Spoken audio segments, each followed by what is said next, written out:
All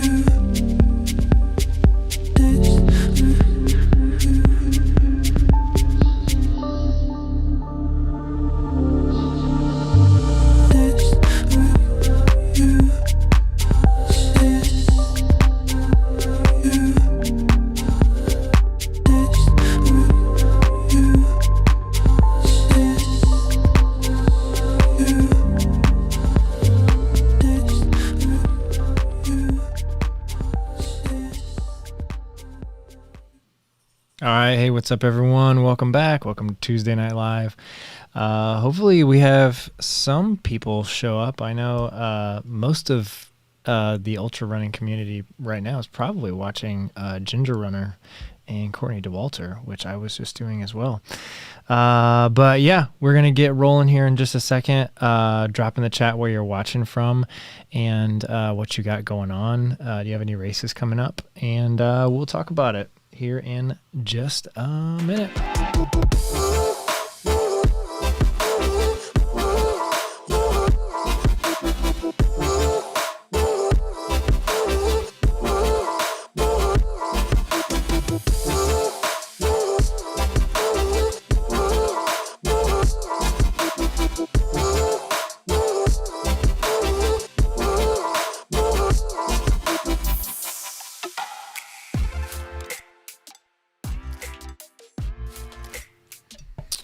All right, what's up? We got Mandy in the house. Happy Tuesday evening, everyone. Dallin Ricks is here. Hey, present from Lubbock, Texas. Excited to be with y'all tonight. Love to hear your thoughts on Training Peaks coaching services or any other coaching services. Nice. Yeah, I'll come back to that here in just a second. Justin Turnbow's here from Tulsa, Oklahoma. And, Mandy's here from Madison, Wisconsin. So yeah, Dallin, so just to kick that off, Training Peaks is my site of choice to store all of my training data. And here comes everyone. Maybe Ginger Runner's show just ended with Courtney. So yeah, come on over, everyone. Let's see here. Brian Steinberg's in the house. Grand Rapids here. Hallucination in just a couple days. Awesome. I know a couple people running the 100 as well. I know a couple people running the 50. It's a fun race. I wish I was going out there this weekend, but just couldn't swing that race and IT 100 in 4.5 weeks. Gosh, it's coming up quick. Chris Rhodes is here from San Antonio. Chase the Summit. Serious question. Why are you wearing the Polar Vantage V2? I actually like this watch a lot, man. This is what, if you, those of you that follow me on Strava, you can always see what watch someone wears when they run. And I wear this all the time. It's just a really nice, feels good, gets the data I want, good heart rate. Yeah, I like it a lot. Running towards ultra. Hey y'all, hello from Central Ohio. What's up? But yeah, back to the Training Peaks thing. I use that. That is my central hub for all of my training information. And I actually was just the other day I was trying to build some charts in WKO, which is you have Training Peaks, which is their online website, and then they have a software that you can download called WKO, and I honestly don't know what it stands for.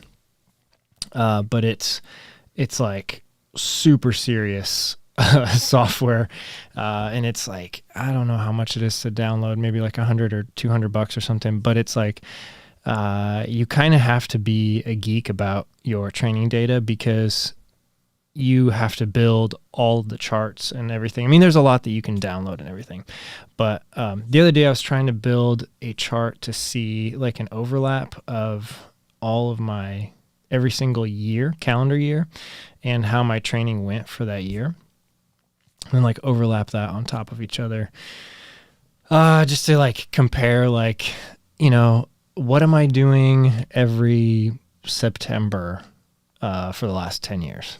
And so I was just like kind of building something like that. But that's like, you can get like super customized with Training Peaks and WKO. But yeah, I use like all sorts of different watches: Polar, Garmin, Suunto, Coros, anything else, Apple, and some others. But so like all my data is like spread out over all of these services as well, but they all funnel into Training Peaks and then also Strava, because I think that's fun. But Strava is just more of like the social side of it for me. I don't really get any of my I don't make any training decisions based off of Strava. But yeah, we'll probably talk about Training Peaks more tonight. Let me know if you have any questions specifically about it, how I use it, or anything like that. Let's hear a couple. I'll do a couple more comments, and then we'll take a look at my Training Peaks. Dave Lee's here from Plymouth, Massachusetts. I am between my taper and training for 2 upcoming races. Awesome. Good luck, man.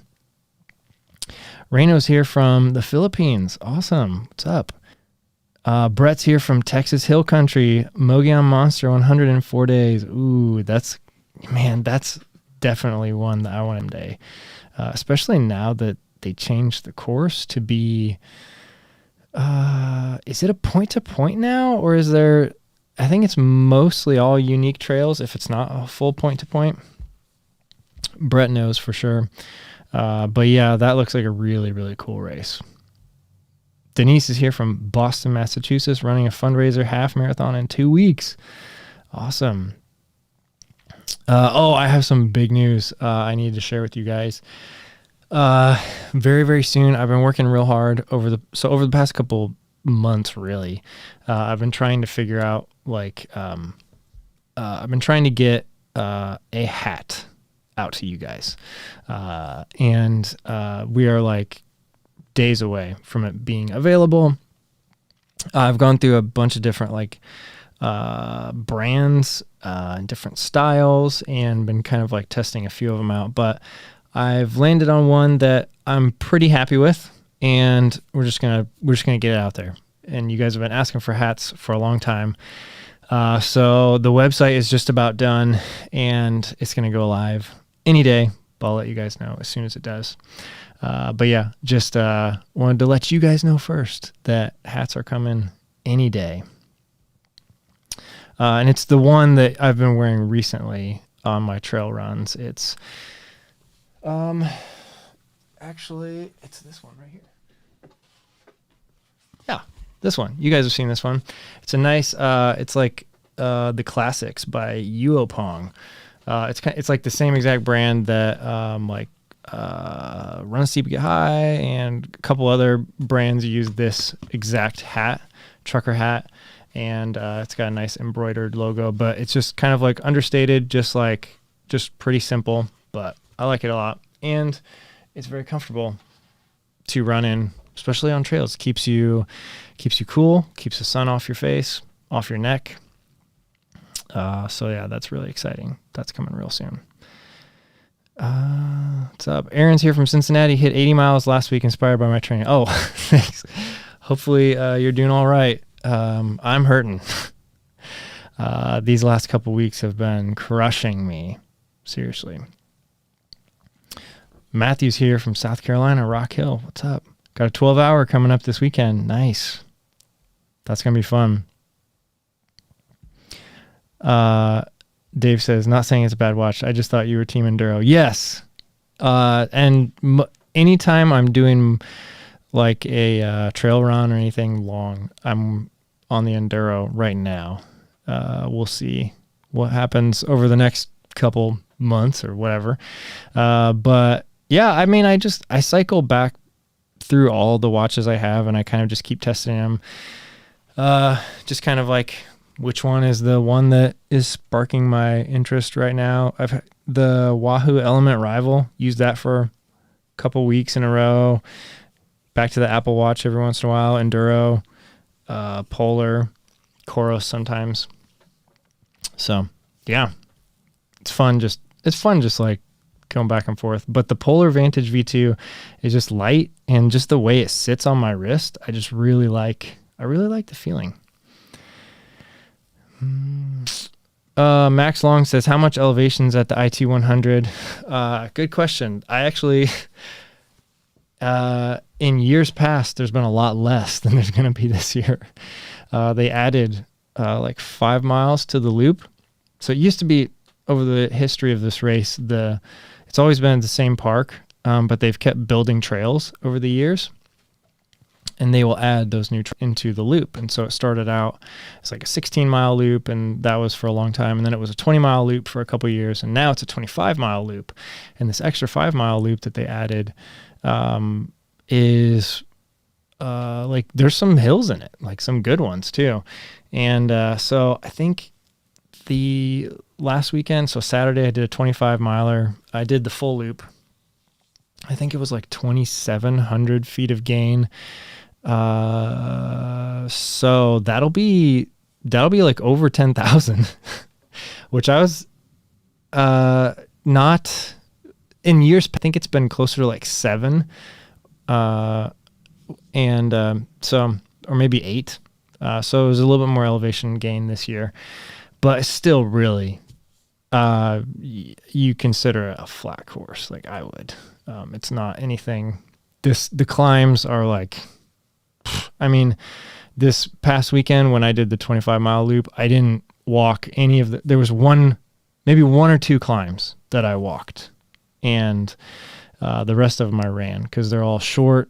It's just a lot of rollers. It's constantly rolling. So that's where you get a lot of the gain, is in the rolling hills. But there's only like maybe 2 climbs that were like steep enough that I felt like I wanted to hike up them. But for the actual race, for the 100, I will be doing a lot of hiking, especially early on. I'm going to try to.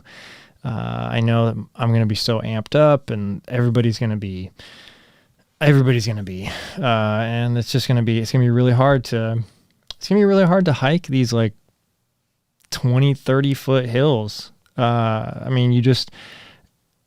If you're doing 25 miles out there, like there's no reason why you should hike hardly any of them, because it breaks your momentum, like, and you just keep rolling. But over the course of 100, like you got to be a little more careful. So I don't know. We'll see. It's going to be either great or blow up spectacularly. So stick around.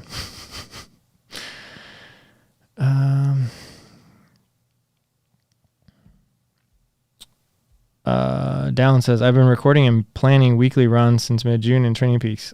Loving it. Just waiting to see what more to do with it. Yeah, awesome. And like, honestly, it's a really good website to plan out your training on, because you can get really detailed in the workouts that you put on there, and you can build your season out. And also, if you guys, I don't know if you can hear that thunder. If I like just randomly cut out, it's probably because we lost power. There's a big thunderstorm rolling through right now. So hopefully I don't lose power, and hopefully the internet doesn't go out.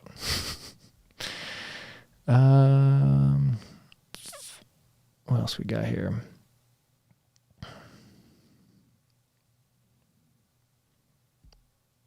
Stephen McNeil was signed up for the 100, switched a couple weeks ago. Doing the Mogi on 100K. Awesome. And then it is a point-to-point. I'm seeing people are saying it's a point-to-point. Dallin Rick says, hats, please. Yes, they're coming, man. Any day now.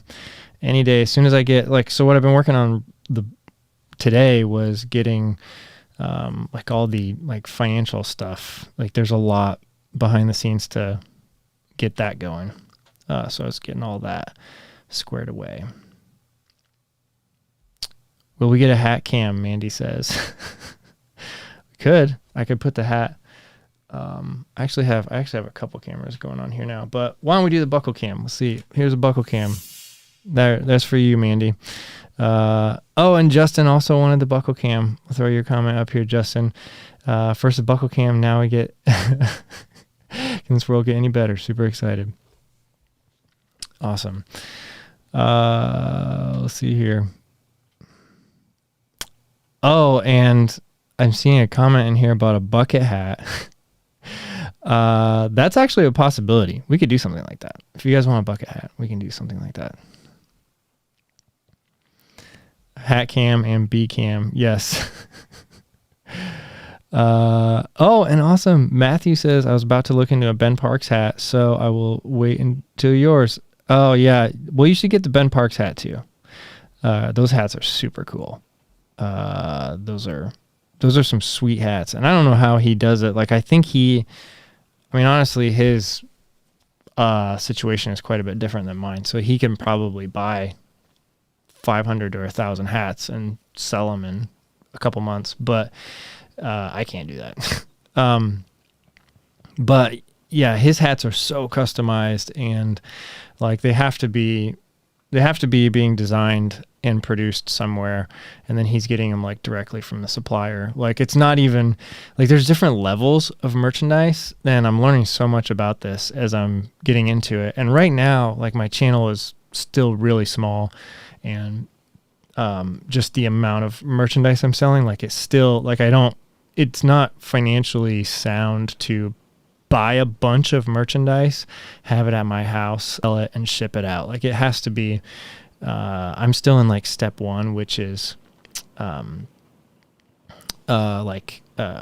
forget exactly what it's called. It's like slipping my mind right now, but I have, I hire a company basically to print on demand. That's what it's called, print on demand.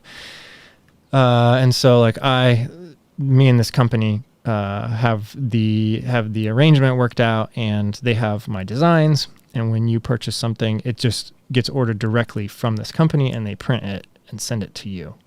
And so that's how it's working right now. And as it grows, theoretically it could turn into something different where I have a lot more options of customizing everything.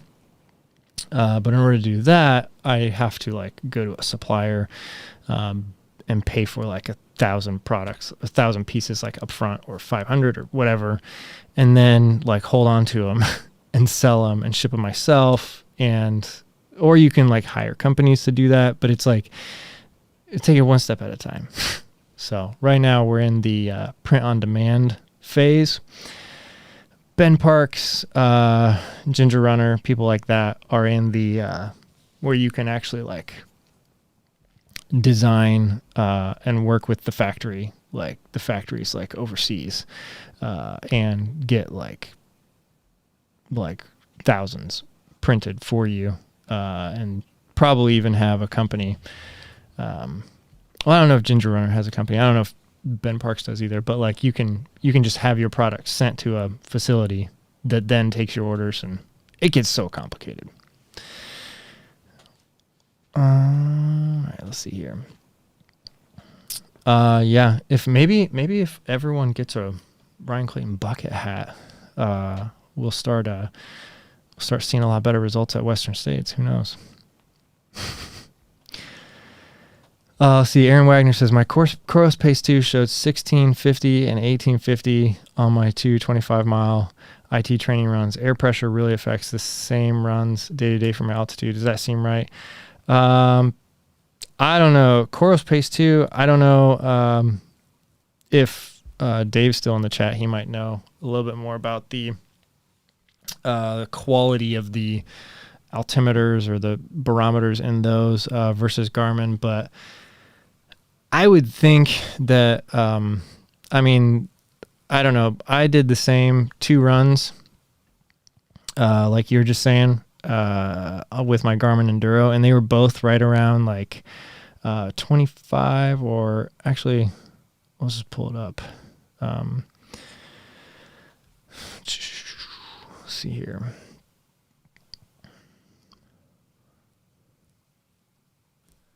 I can show you guys too. Okay, this is my training peak. So this is the workout from Saturday. Elevation gain 2359 for the loop. So that was the whole loop right there.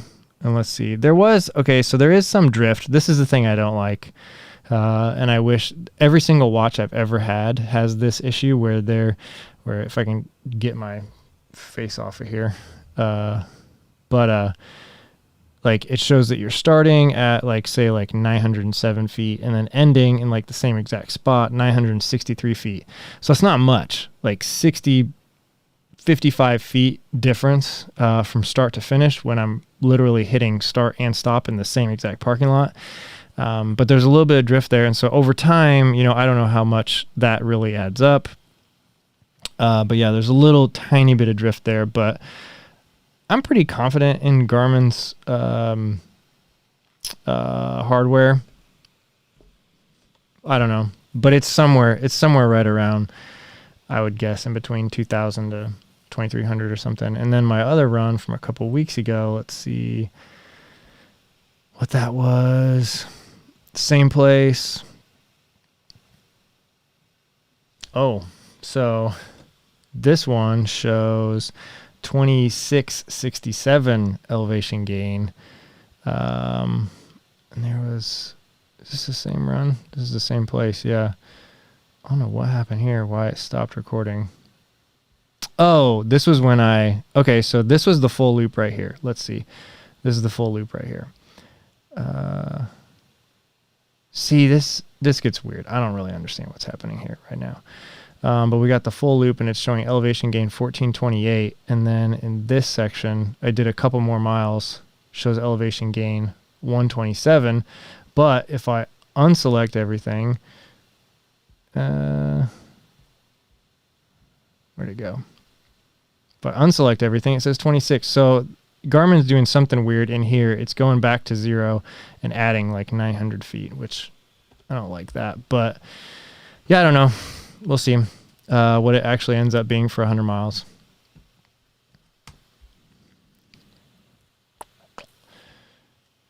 I don't know if you guys can hear that rain right now, but it is pouring here. Mango Runner says, I need to find a pacer for IT100. Any ideas where I can post to find one? Yeah, are you part of the Facebook group? That's the first place I would check. There's going to be a lot of activity over the next couple weeks in the Facebook group. I think it's called Indiana Trail 50 and 100 or something, but just search for that and get on there if you're not already. But that's the first place that I would go to. And you can just make a general post and just say, hey, I'm looking for a pacer. Someone that can do 25 or 50, whatever. Because I think they're allowing pacers for the last 50 miles, which is pretty typical. But that's where I would go.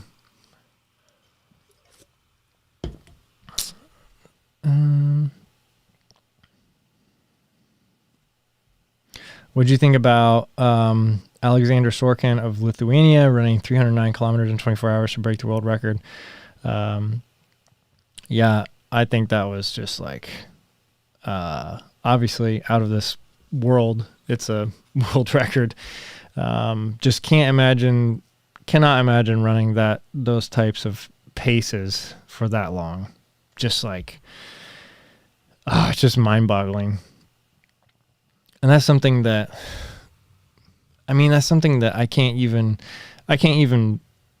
imagine doing something like that on a flat course, because you literally have to just hold steady the whole time.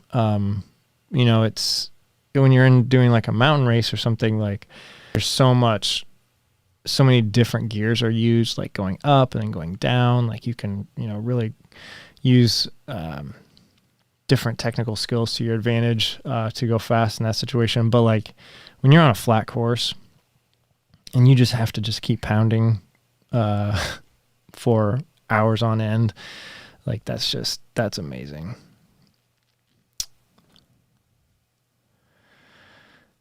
Alex says, what's a good 50K race in the Midwest this fall? So I know that I believe the race I'm doing has a 50K, but I'm pretty sure it's sold out. There is a Tecumseh Trail 50K in Indiana, like the end of October. That's a really good one. Other than that, I'm not so familiar with like fall races outside of Indiana. But yeah, there's a couple there. Make the best of what's still around. Do you feel an obligation to protect your home turf at IT 100 like the Frenchmen did at UTMP? Maybe if I had done the race a couple times and had success at it, then I would feel an obligation to go back and defend it. But yeah, this will be my first time actually doing the race. I've been there several times, volunteered a couple times at it, paced once at it. But as far as do I feel a sense of home turf, needing to defend it? No, I do feel a stronger connection to it though, just because it is in my home state and it's the only 100-miler in my state. So there's that I do definitely feel some sort of like extra connection in that way. But I'm not going there to compete with anyone other than myself. So that's kind of where the mindset I'm trying to get into. Like, and we'll see. Like this course, I don't even really want to set like time goals. Like I do have a very strong time goal of sub 24 hours. Like that's like, I really want to do that. I've never done that before at 100. And, I've had a few opportunities to, and missed out, due to lots of different reasons, mainly just lack of training and being injured and stuff. I was trying to do a bunch of races in the Midwest a couple of years ago and got injured. And so that all kind of fell apart, but, I've never been able to come close to 24 hours in any of the mountain hundreds I've done. So like that is a very big, like prominent goal. Like I want to make sure I do that. And I'm training in a way that I think I can, or my training has gone in a way that I think I can, as long as I can, stay away from injuries over the next couple weeks. But this race is also very dependent on the weather, because of how, just because of like, it's a looped course. And so when it rains, if it does rain at the beginning of the race, the trails are going to be torn up, because there's a couple hundred people that are going to be out there. There's a 100-miler, there's a 100K, there's a 50-miler, there's a 50K, and I believe there's 400 runners total in all of them. I could be wrong on that. There might be more, but I believe there is 400 runners. And so you get 400 people out on a 25-mile course, and it starts raining at the beginning. This course is just going to get like just ripped to shreds. And so that's going to slow down all the time. So if it does rain in the first half or at any of the race, actually, times are going to slow down. And so that's where it's like, if it's raining, like I'm just going to have to just go into it, with just no expectations really. If it's really good weather, and the trails are dry, I think I can go more for, like trying to go for a time goal, or making sure that I'm hitting my marks on the laps or to different checkpoints. But yeah, I'm also really excited, to like actually put together a crew. I've got some coming together, and it's going to be really fun. I think like I've never done a race where I had, like multiple crew members, come just like a group really for me. Like I've had several races where I've had one person, Cruel Jewel, it was John, and there, for Run Rabbit Run, I had Matt, see what else, Grindstone, I actually had a couple guys come out that I met on Facebook, So that was fun. But I've never had just like a group or like a team where I felt like I really had like, where I had like different people pacing me, which is probably going to be the situation this year, which is going to be really fun. I might have 2 or 3 pacers, and just like a group, like every time I come back around. So I'm really excited about that too, to see like what that's like. I've done several hundreds where I'm just on my own, no crew, no pacers. And that's been, one experience. And I like that. It's really fun. But you can't go for, most people aren't going to be going for time goals when something is like that, because it's a lot harder.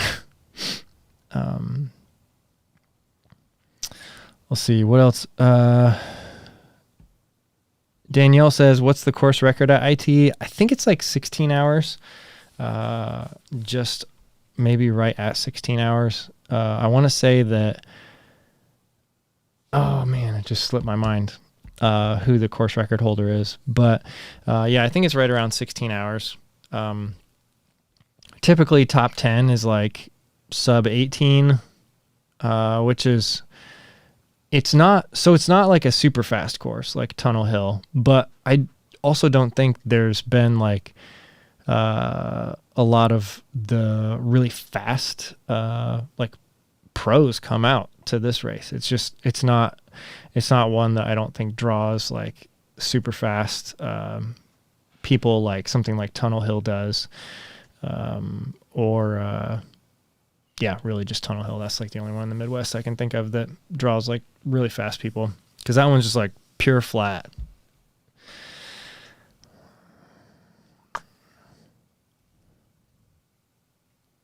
Oh, John says, let's not jinx ourselves. Shh, no rain talk. Yeah, that's a good reminder. Shouldn't talk about it.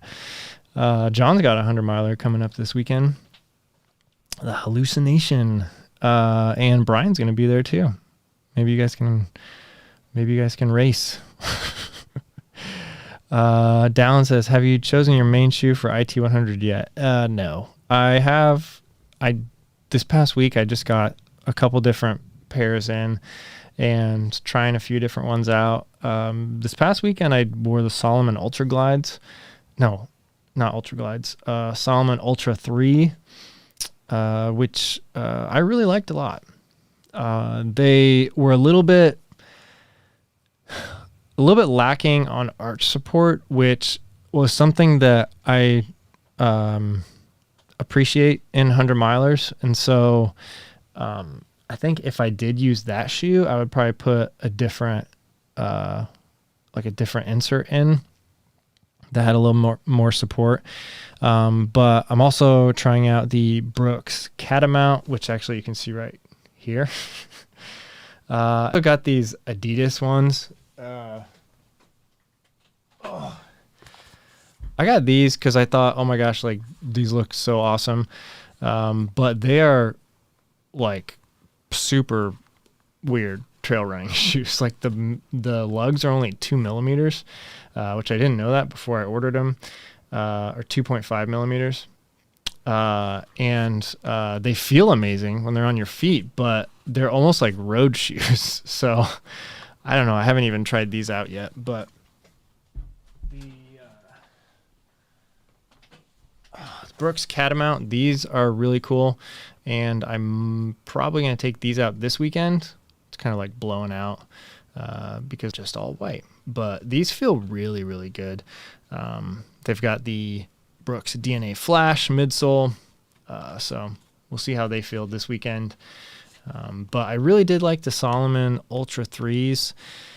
They're sitting in the garage now because they're all muddy. But yeah, if I do use them, I'll probably have to get an insert with a tiny bit of arch support in there. Also got these La Sportiva Caracal, and these are more just like a fun, like I just got these because I wanted to try La Sportiva out. I don't know if I'll be using them at IT100. They're more of like a mountain shoe, but who knows? Maybe they'll make an appearance. And then Hoka sent me out a couple too. They sent me the Zenals, which I probably won't use, and then another pair of the Torrent 2s, which could also be an option. And I've also, and some Speed Goats as well, so those could be options too. But yeah, this might be a race where I change shoes like 4 times. Who knows? So yeah, the answer, Dallin, is no. I have not.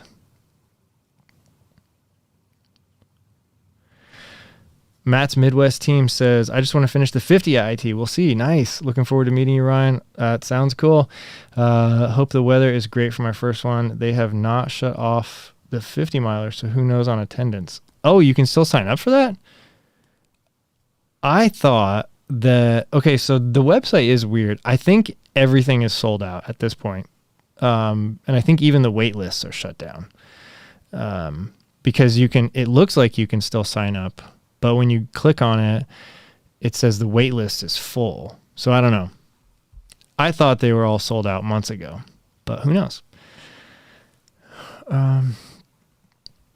Nathan says, signing up for my first 100K at the start of 2022. How did you know when you were ready to step up to bigger distances, or did you just go all in and deal with it? Yeah, that's a good question. I did not ever really, I did 250 milers and then signed up for my first 100. And I don't think you can ever really feel like you're ready. I think you just kind of got to go for it. Like you just said, like sign up, go all in, just train the best you can and just show up and experience it. And whatever happens, happens. Yeah, I don't think you can ever know that you're ready.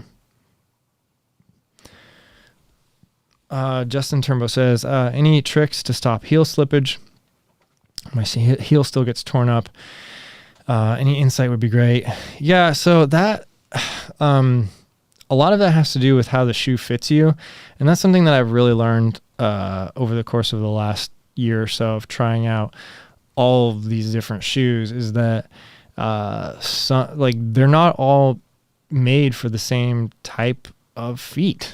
And you just gotta keep trying out ones that work for you. And unfortunately, even if you watch like a bunch of like YouTube reviews, like you still might not be getting information that's like useful to you. And especially because everybody's different and everybody's foot shape is different. Everybody's body shape is different. So for example, if you take probably the most popular shoe reviewer on the internet, Seth, and then you compare him and me, we are very different humans. He is absolutely like basically professional athlete. He's also really small. I don't know how tall he is, but he's a shorter guy, very light. And I'm taller. And so, and I have a little bit more weight to me. And so the way I would feel in, say, like a Speed Goat versus the way he feels in a Speed Goat is going to be wildly different. And so I think it's good to really get a good mix of different voices that you're listening to. If you're like a big person that relies on, say, YouTube shoe reviews. Because, for example, Seth said that the Salomon Ultra Glides were amazing. Like he put them first in a bunch of all these categories. And I was like, wow, like that was really not my experience with them. Like I had a lot of problems with them. And, like working through like my notes and like seeing like what I want to say like for my review, and it's like I just kind of like was like, oh yeah, like we're different humans. Like he's gonna feel this shoe one way and I'm gonna feel it a different way. And so like you just got to get a good mix of a lot of different people that you're listening to. And I think that the most valuable thing you can obviously do is try a bunch of stuff out and find a website or a shoe store that has a really good like trial period, and it's really cool with like open about it, and like, yes, try these shoes out, and if they're not working out, bring them back. Like especially if you can find a local shoe store that operates like that, that is like the gold mine, where you can really like build a relationship with like the owner or someone that works there and just be like, hey, like I've never tried out a Nike shoe, but I want to, and I know I'm not going to be able to feel what it feels like in the store. So, you know, but your question is heel slippage. The answer to that is like finding the right shoe.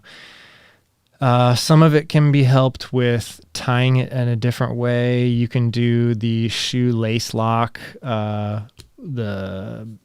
where you like use the extra hole and kind of like weave it weirdly and kind of like, and then you kind of like crank it down, you know, but I mean, that really helps. Socks are a big thing that can help prevent blisters on your heel. And then also taping your heels during ultras. I always do that. At least I have the last 3 or 4, 5 maybe. You get some Leuco tape and you just put a couple around the back of your heel, maybe one underneath first, and then a couple around the back. And you still might get blisters. Definitely going to be a lot less than had you not used tape. So if you do have issues with that, I would try, first of all, if you're having a lot of problems, it's probably the shoes. So try out a ton of different shoes. And then if you find shoes that you're like, okay, these are the best that I can find, work on your laces, and then try some tape.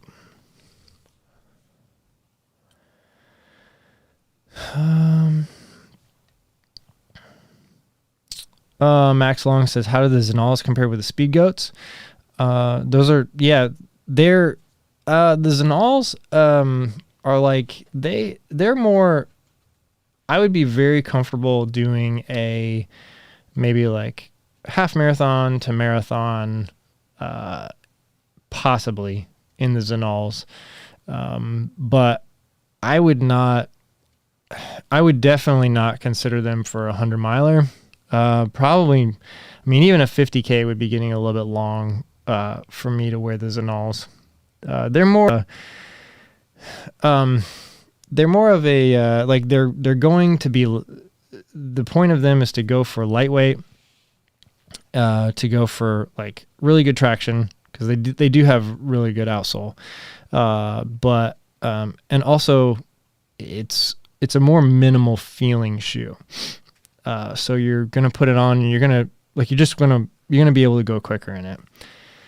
What was the other one you said? The Speed Goats. Those are built more for like to be in all day. They can go quick, obviously. But in my opinion, they're much more like a much tougher shoe to handle like steep downhills. They're also much better transitioning from running to walking. The Zenals were not good with hiking, in my experience. They're a running shoe. When I switched to hiking or walking, they just felt really clunky. So Speed Goats are more of like an ultra 50 mile and up shoe. But yeah, you could also do 50Ks in them. I mean, especially the Evo Speed Goats, they shave off a lot of weight with that. And these also drain really well. So the Evo Speed Goats are what you see a lot of, like 50Ks and 100-mile. Those are the Jim Walmsley shoes. Well, they're not Jim Walmsley shoes, but they're the ones that he uses.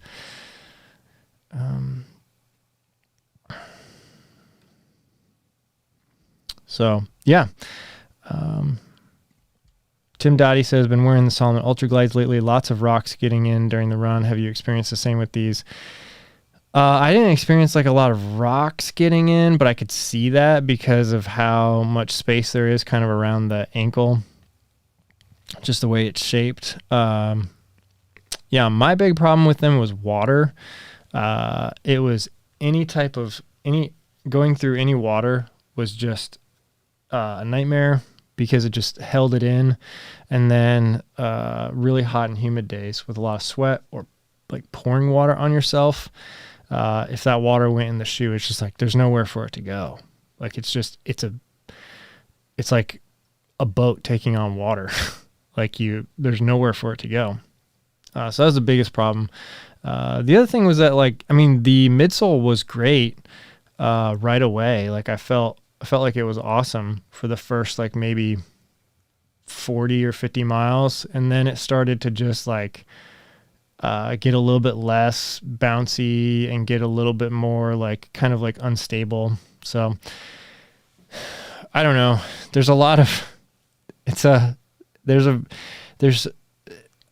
of the shoes where it's like, I actually did kind of like look around to see what other people were saying, because I was kind of just like, I was surprised by it. It was a Solomon that just like, it felt like it wasn't worked out ahead of time. It felt like there were some things that were still just wrong with it. And so I was like, am I just like missing the whole point of this shoe? And so I looked at a few other people, and it's like, there's the opinions on that shoe are all over the place.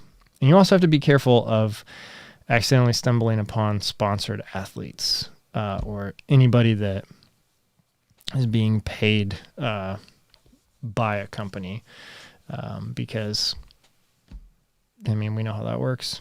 Nothing wrong with it, but you're just not going to hear anything but the good stuff, which is fine. That's how the world works. Nothing wrong with that. Aaron says, thinking of picking up a GoPro to document some of my first 100 and sharing any decent footage with you. Oh, that'd be awesome. Here are 8 or 9. What accessories are most important? I would definitely go with the 9. And the reason why is because it's got that front screen on it. And that, like, I'll admit, when I saw it, I was kind of like, I don't know. I've been using GoPros for 5 years. Like, I don't need a front screen. But then when you get it and you start using it, you're like, oh, this really does make things easier. It's just, yeah. So I would go with the 9. It also does have like slightly better image stabilization, in my opinion. Just like small increments in quality. So that's what I would go with. It's also got a much bigger battery. That was with the 9, right? Yeah. Yeah, the 8 has the smaller battery. And everything previous to the 8 has the smaller battery. But the 9, bigger battery, so you get a lot more record time. You have to change your batteries out less, charge less. So I would go with that. Most important accessories. The only accessory that I ever use for a GoPro is, well, I guess I have 2 that I use a lot. But it's like a little tiny selfie stick or a big one. Like I have a bunch of different kinds. But I would get a selfie stick so you're not trying to hold the camera. But it all depends on what you're comfortable with running with, like putting in your pack, or if you have a small pocket, like maybe you won't have the space for a little selfie stick, but it will help a lot with audio, and it will also help your footage be smoother. A lot of people, a lot of really big YouTubers just run with just the camera, and that's fine. But there's a lot of times where you can hear their thumb is covering up one of the microphones, and there's a lot of noise, or there's not, the sound is just really bad. And then also it's much harder to keep a camera level if you're just holding the camera. If you've got a little selfie stick, it's a lot easier to control. So I don't know. I say all that, and then maybe, who knows, maybe I'll ditch the selfie stick for the IT100, but I always use one. And then the only other accessory I have is the Max lens that you can take off the original lens and put on the Max lens. And it's actually a better quality image. And it also, there's some stabilization aspects that you can get that are better with it. But it's big and bulky and super annoying. So I wouldn't get it unless you're just like really want some of the features that come with it. But yeah, if you get the 9, you really don't need anything else, in my opinion. But yeah, shoot me a DM or something, and I'll give you some settings that I think are good to change too. Justin Turnbow says, just started taping.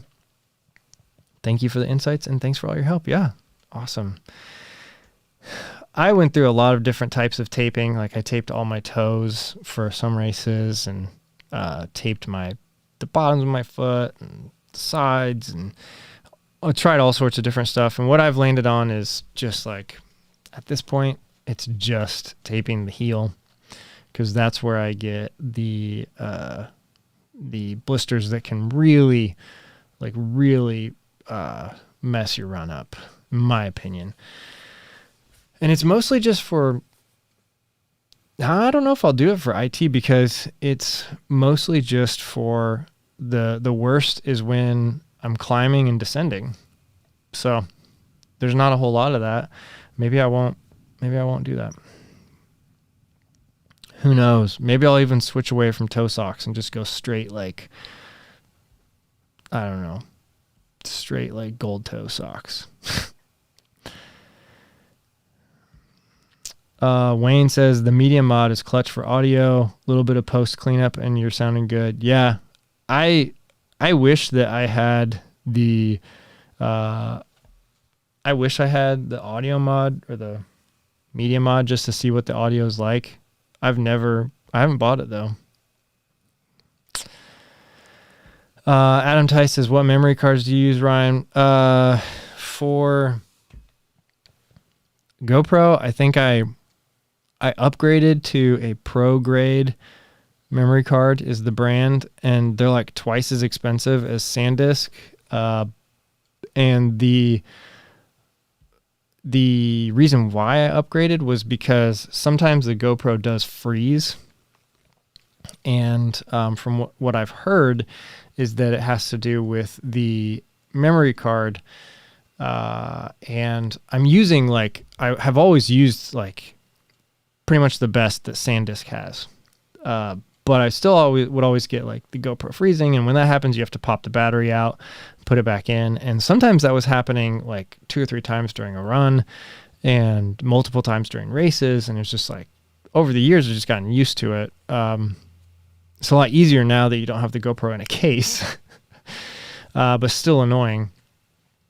But I did upgrade to, it's called Pro Grade, is the brand. And they're twice as expensive, so it's an investment. But I did upgrade to those, and I've seen less freezing, but it hasn't completely solved the problem. But I think that was maybe what it had to do with, was maybe the memory card. GoPros just, sometimes I guess they just really need a really fast memory card. But yeah. Mango Runner says, what's your tapering plan for IT100? My tapering plan is 3 weeks. And the first week is really not going to look too much like a taper. Like, hopefully, as long as I can, like I said in my video, I think it was last week, that I am struggling with an injury currently. It hasn't totally been bad enough to like slow down or reduce my miles, but it's just super annoying. And it's not plantar fasciitis, it's a second one. And so that is starting to get like just really annoying. And so if I can make it through these next 2 weeks, if I can just kind of like suffer through it, and keep building my miles, the goal is to then 3 weeks out, drop down to maybe like 70 miles, and then 2 weeks out, drop down to somewhere around like 50, and then the week before to like really drop down even lower, like maybe just go into IT100 with having maybe like 20 miles on that week, and most of it will be like maybe like a 10 10 miler on Monday, and then like a 5 on Tuesday and a 5 on Thursday or something like that. And then having like Wednesday and Friday completely off, something like that would be like maybe the last week. And the whole point behind a taper is to like slowly reduce your work, but then increase your recovery. So at the same time, I'm also going to be trying to like, which I'm really bad at. I'm really bad at sleeping. I'm good at sleeping. I just am bad at going to bed. That's the problem. But yeah, if this week holds up, this week I hope to hit 90 miles, and then the week after, somewhere around the same, maybe 90 again, and then probably 70, 50, 20. So that's kind of what it's going to look like. The 3 weeks out is not going to look like a taper to most people, but as I've been building, if I can nail these last 2 weeks, it'll be like almost 2 months of like plus 70 miles a week. So going back down to that will be like, it'll come full circle. So that's my goal. Joviet says, Wasatch 100 this weekend. Yes, that looks like an amazing race too. Good luck to anyone running. Hopefully I'll be there in a few years. Yeah, I would love to run Wasatch at one point. Justin says, doing Run Rabbit Run 50 miler, and he helps for how to run that race, thinking power hike the first climb, then run the rest. Yeah, definitely. There's no way you can run that first climb. It's straight up a ski slope. That is like probably, I'm going to say that is probably the coolest the coolest start line and first few miles of a race I've ever done. Because it's just like, you're in this ski town, and you're just like, it goes off in this mass of people, and all of a sudden you start going up this ski slope, and like you literally are climbing up the ski slope, like right under the cars, whatever they're, I forget what they're called. Gondola, is that what it's called? That takes you up the mountain. And you like, there's no trail. You're just going like through the tall grass. Like, and so everyone just like spreads out, and you're just like, it's like this, like just mob of people going up this mountain, and you think you're done, but you're only halfway there. So, you get up to the top of it, and you run flat for maybe like a quarter mile. And there's like, I think if I'm remembering this right, there's an aid station there, or maybe the aid station is at the top of the next climb. But yeah, there's 2 climbs at the beginning. If the course for the 50 is the same start as for the 100. But yeah, that's a beautiful race. And then I don't remember where it splits off, but yeah, I would just take that first climb, just take it slow, and just take your, if you have a phone or camera or anything like that, like just take some pictures of, like just turn around and look back and take some pictures, because it's beautiful as you're climbing up out of this ski town. Brian says GoPro 10 info has been leaking out over the last week. Yeah, I've seen some of that. I don't know anything about it other than just like some of the stuff that's been leaking. But that could be cool. That could be a really cool camera. I would really love to see them just really invest in the image quality, and less focus on just like all the extra stuff that it can do, like all these like extra modes and features, and just like really go like into like just making like a high bit rate. I mean, you have to have a faster like internal computer like processor and everything to do that. But just like if they could do a higher bit rate so that it's easier to color grade, better dynamic range. You don't need any more extra detail, like the 4K footage that you can get out of a GoPro is already like detailed enough, especially for action stuff. but just like really improve the dynamic range, colors, image quality, higher bit rate. That would be beautiful. Like if that was the only thing that got upgraded and everything else was exactly the same, I'd be fine with that.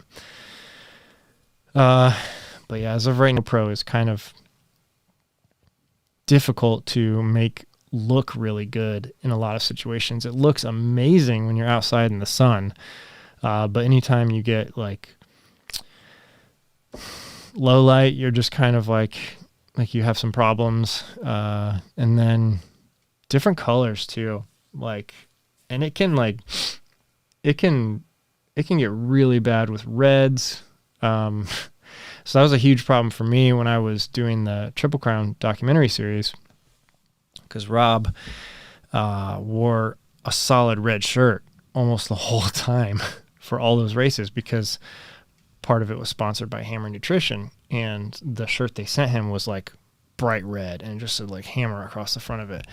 And like he wore like jackets and stuff, but all of the GoPro footage was just had this like burnt red like center of the image, and it was like so difficult to color grade. So it'd be awesome if they could just improve the quality of their image. Matt says sensor size bump would be nice, but don't think that's happening this round. Yeah, that'd be cool. Yeah, that'd be cool too. I'd like to see that. Max Long says, what's a bucket list race for you? I have a couple. Definitely the ones that are common for everybody: Western States, Hard Rock, UTMB, Barkley, just to be there and experience it.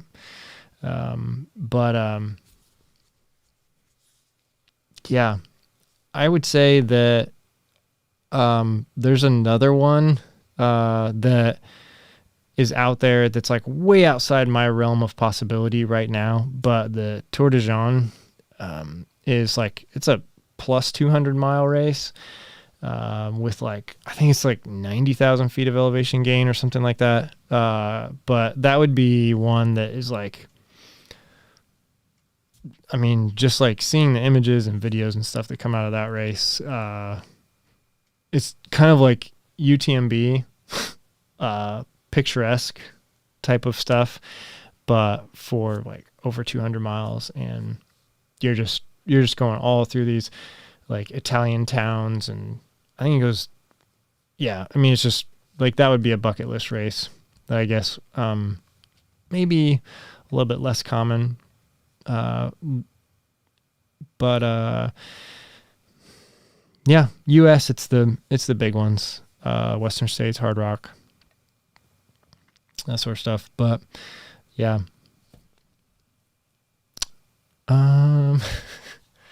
Mandy says, merchandise idea, buckle cam nightlight, an outlet plug-in, safety first, right?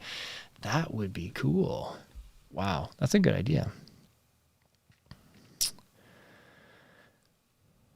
Duno says, anyone running the Oregon Cascades 100 next year? It's a new Western States 100 qualifying race. It's point to point. I'm doing it next year. That sounds cool. I've never heard of that race.